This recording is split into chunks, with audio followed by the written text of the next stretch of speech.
started. Conversation now. 'Cause I can't get to you. What's up, babies? How we doing? How y'all doing? Haven't done this in a minute. Been on vacation. Haven't done it yesterday when I got back to work. But y'all know what's going on. This is your boy Food Junkie on his way to work as normal. You know what I'm saying? Unlike what some people like to say that people don't have jobs or don't have lives and things like that. Yeah, some of us do. Majority of us do. You know what I'm saying? We just choose not to put it on YouTube for whatever reason. They choose not to do it. I don't care. But you know how we do it on my way to work, y'all. We, you know, have a little fun. Y'all keep me company. Hopefully I keep you guys slightly entertained. Y'all like the video, please. All y'all up in here was like, no one liking a video. Y'all saw the title, Kicking a Man While He's Down. I'm pretty sure y'all can kind of guess what this is about, whatever you said. Like I said, I like to be, hey babies, how y'all doing? I haven't seen y'all forever. Y'all miss me. I miss y'all. I missed y'all. I didn't miss the BS and the bullshit and the nonsense that's going on with stuff, but I did miss my babies. I did miss my supporters. I did miss the people that love and support me and is here to engage with me in a positive way, or at least as positive as possible, I should say. Okay, let's talk about it. Kicking a man while it's down. Yesterday, well, first of all, let me just say this. There's a lot of shit going on these YouTube streets, and I'm not talking about a lot of shit because I like a lot of people that's involved in the shit. Things have been said on both sides that was fucked up. Things have been said that I wouldn't have never said. Well, let me rephrase that. I would say, y'all know me, I'll say about anything I want to say because I give a fuck. What you gonna do? Fight me? I don't think so. But anyways, but things that I heard that I was kind of disappointed in that was said in reference to people's children, in reference to people's system was not, but that's no here or there. That's not why we're here today. Well, I'm gonna talk about what happened yesterday and the quote unquote, I guess, drag or reads or whatever y'all thought it was, involving Sean Bradley and James Caldwell. Now that, y'all know I'm going to be biased because that's what I am. I don't like, well, I won't say I don't like. I don't get along with Sean at this present time because he has been doing some fuck shit for a while now and has been called out on it. But my title, Kicking a Man While He's Down. James said it and made a really good point to where really things shouldn't be said, but if you have any type of rationale or critical thinking skills, you should be able to basically listen to what Sean said to tell you the type of person that he actually is, the type of individual that he actually is, how he thinks, how his mind works, the warped sense of entitlement, the fucked up things that he does, why he does it, and things of that nature.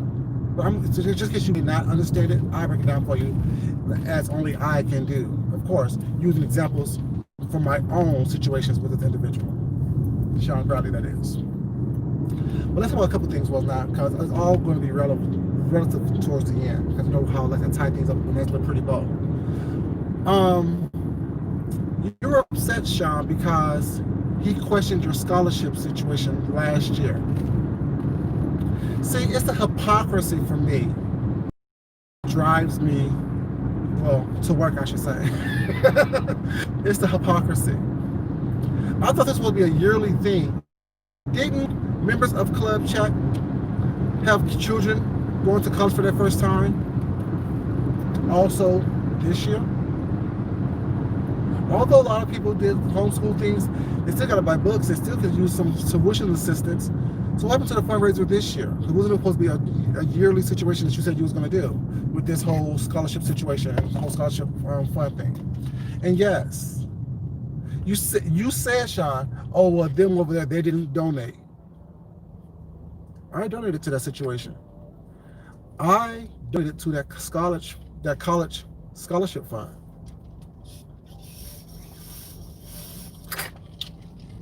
What's up, baby? How you doing, Tessie? I distinctly remember donating $50 to that scholarship fund. I distinctly remember you giving the money away as well. So that was a thing. But what I did write in James's comment section while he was on live, because I was there, we were live, $200 can't even afford to buy books. It doesn't pay really lap fees. It is unassisted that, but you acting like you did something so spectacular that it was life altering to someone's life. It wasn't. Yes, $20 is for a college student, for the first time college student was not, does give the parents a little bit of relief, does help the student a little bit of way. They can buy pizza, beer, weed, whatever they need to buy with $20 that you've given them. They can also buy or put down on a used book as well. But $20 in a grand scheme of things, as far as your college experience, does not change drastically. I'm just saying. Then you want to say that, oh, well, these people don't understand what it's like to be in college just because they don't know anything about higher education. Do you? Because I distinctly remember with me talking about graduating from college at my older age of, what was it?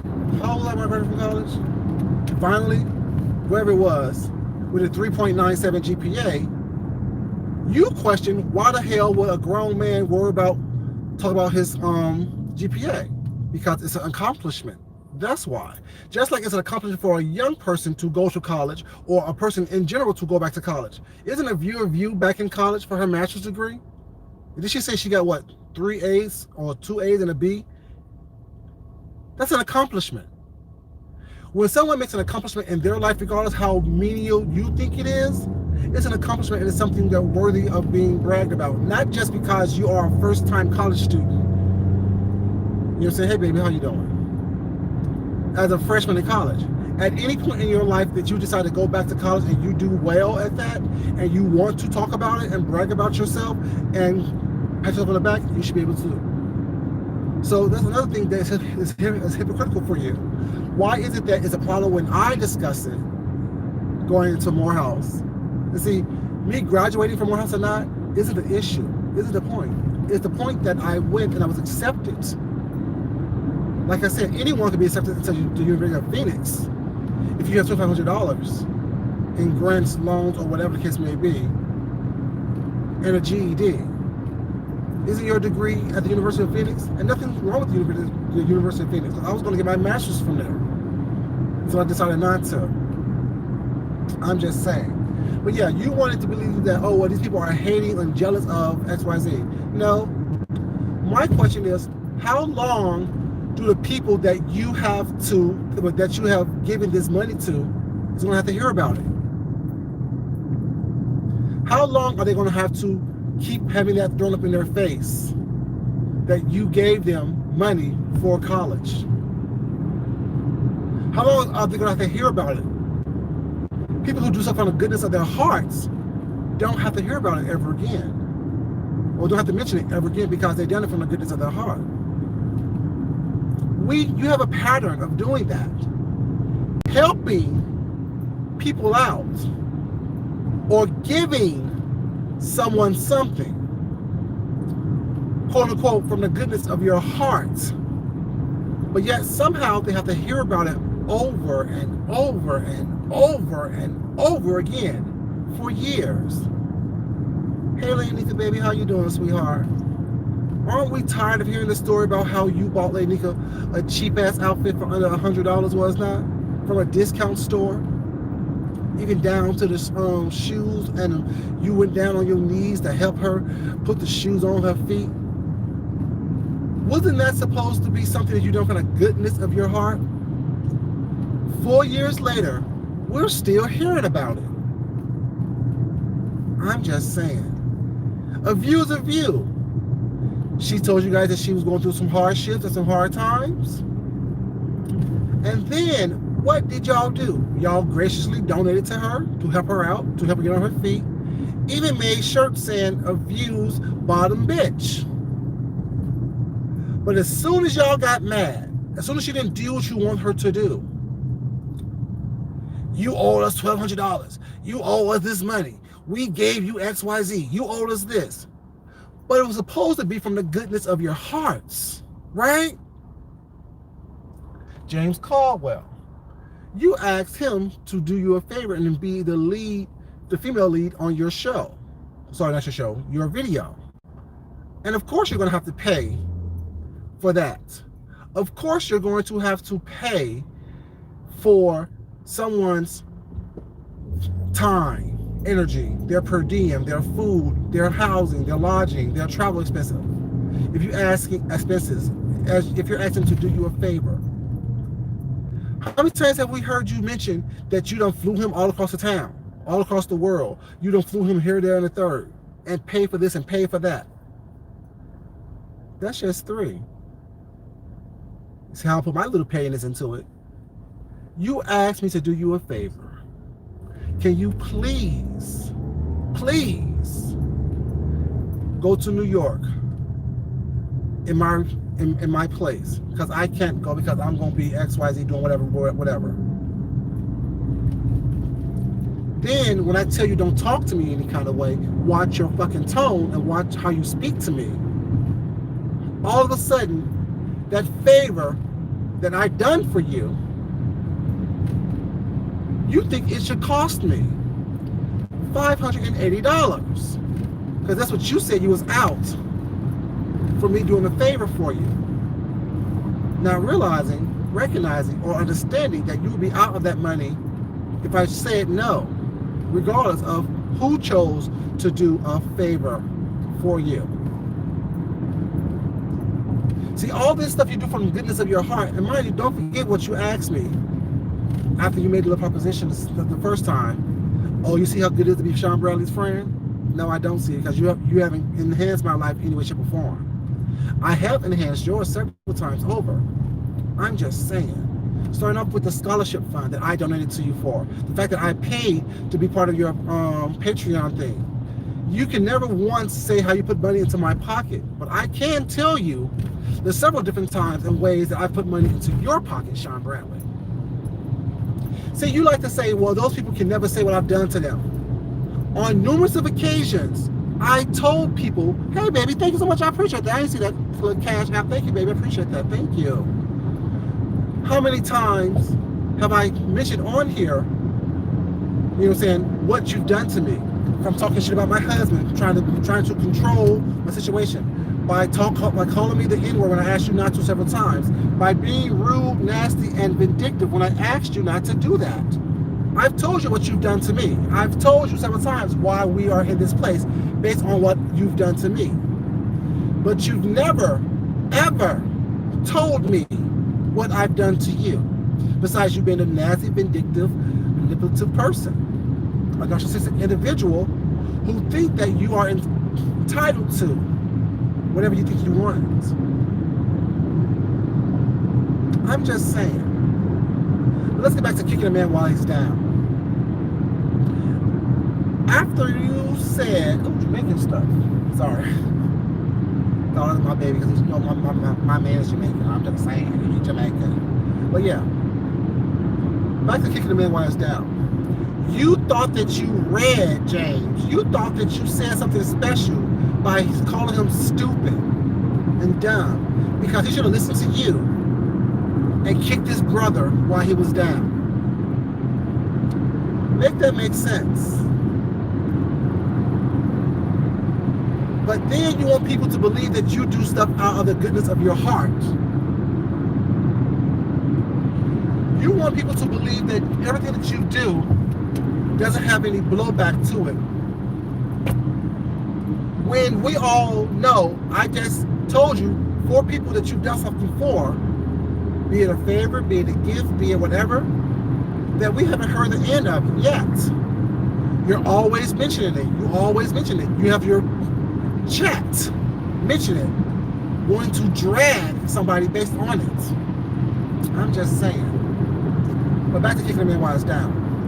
He's done because he's paid back taxes, he paid this, he paid the upkeep, Well, he lived there, and he wanted to do something for his brother. He wanted to do something for his brother to make sure his brother have some stable, well-manicured place to stay when he got out and released from jail. You wanted him to go take one of his visitations with his brother, take some papers up there, so his brother could sign over the home to him while he's locked up. You wanted him to listen to you and take your advice and sign over a home that was left to his brother just because he chose to live there and upkeep it as a favor for his brother. Once again, telling us that you don't do anything without getting something in return. You don't do anything without looking for as what's in it for me. How can I get something out of it? Why would you recommend that someone kick someone while they're down? But yet you want people to have empathy and sympathy and some type of pulling of the heartstrings for you and whatever situation that y'all go through. Sugar PYT, take note, baby. No gift from them goes without punishment, goes without you owing them something in the end. So you wanted James to go to the jailhouse on one of his visitations with his brother with some papers drawn up and say, since I'm living there, paying the bills and paying the taxes on it, although there's no mortgage on it, I want you to sign this house over to me. That little thing that you did right there says everything about you that we need to know. You don't have a good relationship with your family. You're selfish. You're conniving. You're deceitful. You're narcissistic. And y'all love to say there's demons coming after you guys. Are you running from your own demons? Because that's saying to me, that seems demonic. There are people in my family that I don't even get along with. But if I choose to occupy a space that they're legally on the ownership of, I'm not going to, when they're in hard times, tell them, since I'm occupying this space that's in your name, sign it over to me. That makes no sense. That is demonic behavior. That is some bullshit. Hey, baby, how you doing? Hey, Shan. That is some bullshit. That tells me that this fake-ass family shit that you try to always promote is just that. Some fake-ass family shit. Because it doesn't make sense that if someone is locked away for whatever reason, for whatever, how long, but you choose to do something for them out of the goodness of your heart and expecting nothing in return, in your mind, they should sign said property over to you, which will put them in dire straits and under your beholdenship. I know that's not a word. When they get out of the situation that they're in, they're beholden to you. What's up, baby? How you doing? That makes no sense to me.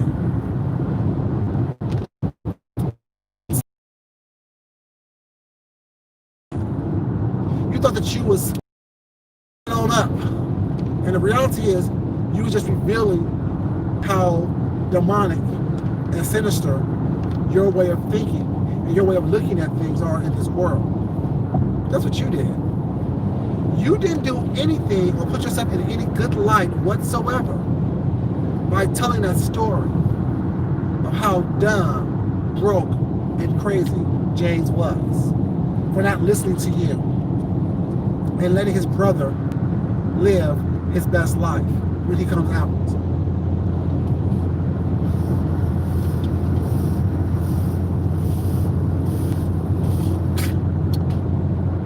I'm just saying, that it make you look good, that it make you sound good, that it make you like a good person, and everyone over there was like, oh, you're such a good person. Did we not hear the same story?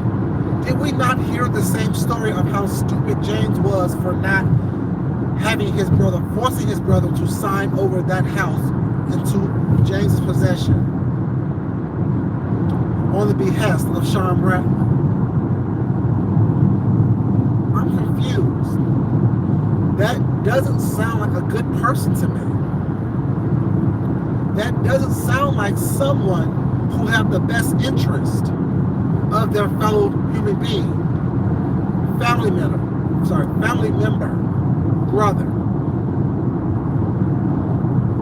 It doesn't. And who said you read James? I didn't hear a read coming from you.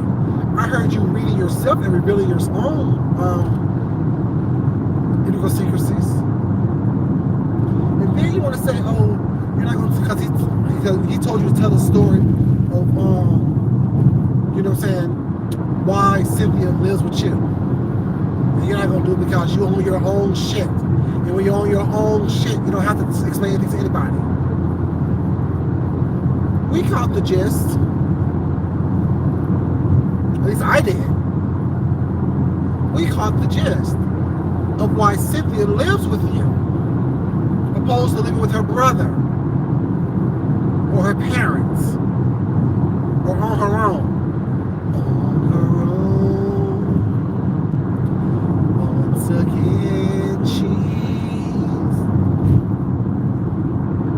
she is an abuser. Not only does she abuse children, she abused the elderly. At least that's what you told James, right? She knocked her own mother over the balcony. So he wasn't asking you to tell why she lives with you. He was really laying a framework or asking you to tell the circumstances in which she has come to live with you. Nothing to do with the kids that was in your home, nothing to do with the fact that you was trying to get her or certified as well. Was she going to get certified as well? Because remember when you was going back to those classes when you got kicked out of that first agency, and you and her were going to those classes every Saturday? Remember that you used to tell me about? Remember that? Remember that you and her both was going to those classes every Saturday to get recertified with a different agency until that didn't happen? I'm just saying. So you say you're not going to tell the story of how she comes to live with you, under the circumstances in which she comes to live with you. Well, let's just say the story is based on me piecing things together, critically thinking, critically listening. You know, I guess her and her mom, since you like to tell stories, remember you told the story about how James moved out of his brother's house because there was some girl involved and the couch was set on, this and the third, eating stuff out the refrigerator. Let me see if I can spin a story based on why Cynthia lives with you, based on what we have heard and what we know. And let's say whose stories makes more sense. I'm just saying. Well, Cynthia was living with her parents. Cynthia was visiting her parents. I guess Cynthia was drunk as she usually is, and she got into a little skirmish with her mom. A little verbal fisticuffs, one may say. Until Cynthia popped her mom to the point where her mom went flying over the balcony. That's an older lady. That is an old woman. At least 80 years old when it happened. So Cynthia popped her mom in her face. And whatever happened, Cynthia either went to jail or didn't go to jail or had to have something happen to where she got out of that situation. And clearly her brother didn't want her around because that's also his mom, I guess, as well, that she popped and knocked over the balcony. So the only last resort is for Cynthia to come live with you. But you thought it was a win-win because she can help you when you're watching with the kids that was in the house while you were gallivanting, I guess, the country, the world, wherever you was gallivanting around. So there was a stable adult in the home to watch those kids that you was getting paid to watch. And you would give her a little stipend here and there while it's not just to make sure she keeps the kids where they need to be. How does that story sound? Did I spin it right? Did I tell the story correctly? I said, I don't know it. I'm just saying, like, we like to tell stories based on presuming what happened, based on assumptions of what happened, and wanting people to believe that it's the truth, right? That's what you tried to do with James, right? So like I said, James is better than me. A lot of y'all are better than me. I just look nice. I'm not nice at all. I feel like I'm the biggest asshole you ever meet. I just package it well. I'm just saying. And also, you keep saying this whole thing, Sean. Oh, well, come see me. Come to Baltimore. All roads lead to here when I get on the road. But weren't you the same person who was talking all that shit about me and Rick? But when you came to Atlanta, where both me and Rick live, you were as quiet as a church mouse. Shh, don't say nothing. Shh, don't say nothing. Shh, don't say nothing. You popping all that shit about how you a man of action, how you this tough guy, how you this thug all of a sudden. But I distinctly remember you saying that I owe you $550, so $580. And I'm telling you, if I owe you that money, come pick it up. Come pick it up. I have it spread out for you here or right here. Or give me a location so I can drop it off for you. And you want to turn it into, well, I want to see you. No, I don't want to see you at all. I want to give you what you say I owe you. I want you to take what I said, what you said I owe you. I want you to receive what you say I owe you, Sean. But you keep saying all roads lead to Baltimore. You keep threatening. I want to. Okay. But Jay's made a very good point.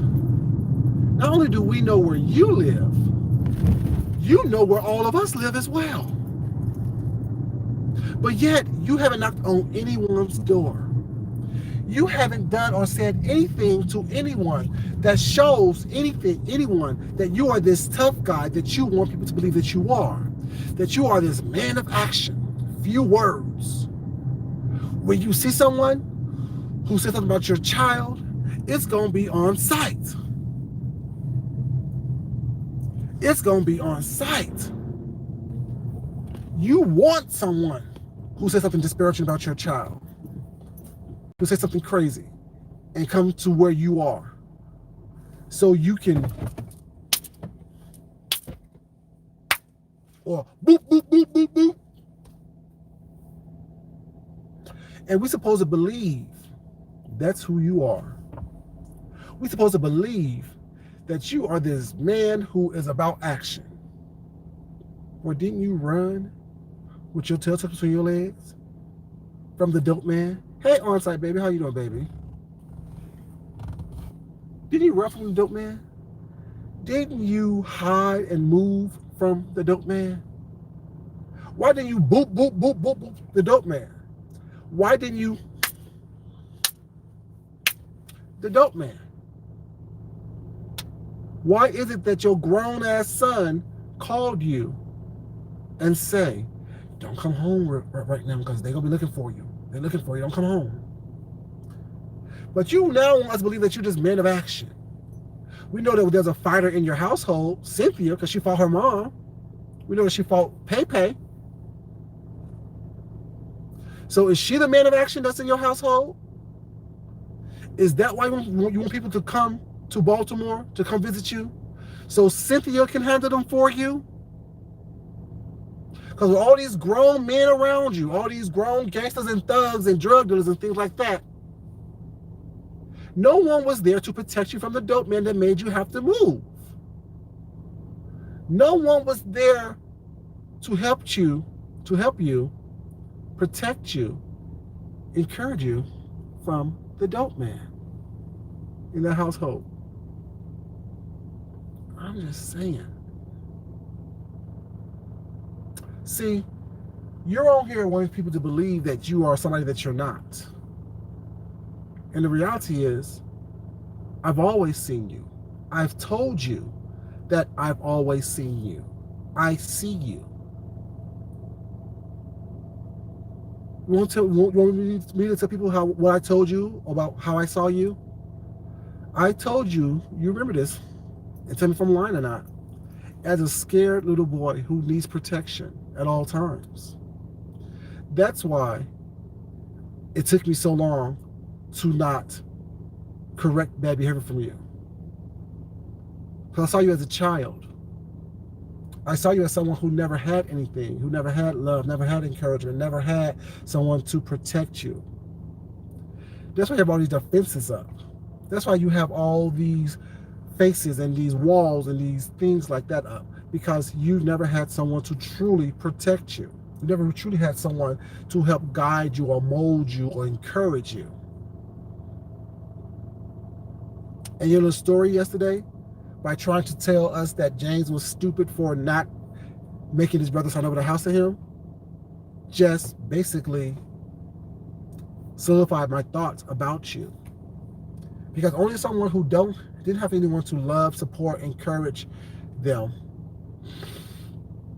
would think the way you think, would move the way you move, would make someone that was going through dire straits or who's in hard times flip that to how they need to, you know what I'm saying, be indebted unto you. See, that's your MO, your modus operandi.